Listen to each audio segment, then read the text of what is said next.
Today, America says thank you to the men and women who've proudly served our nation. Freedom Honor Flight celebrated this Veterans Day in La-Crosse during the group's annual breakfast. Newsday Now's Dua Israr was at UWL, where roughly 700 veterans and their families showed up. Good evening, Dua.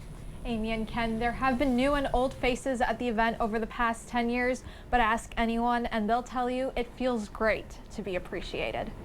Good morning. Good morning. Good morning. Walking through the halls and into UW La-Crosse Mitchell Hall Fieldhouse, veterans were welcomed. You know, never in 50 years since I came back to Vietnam With open arms. have I been welcomed like I was here today. For Vietnam veterans, Thank you for recognizing us. it's a greeting that had been missing for years after their return. They threw eggs and stuff at us, you know. Vietnam veteran Bill MacArthur was drafted right out of high school. It wasn't our choice to go over there, you know. We just did our duty that we were supposed to do. When MacArthur returned, he felt his service was something to hide. We didn't want nobody to know we were over there. But everything has really changed now, you know. On Veterans Day, for 10 years, Freedom Honor Flight and UW La-Crosse have celebrated MacArthur's service and the service of other veterans. We've seen a lot of faces that we recognize.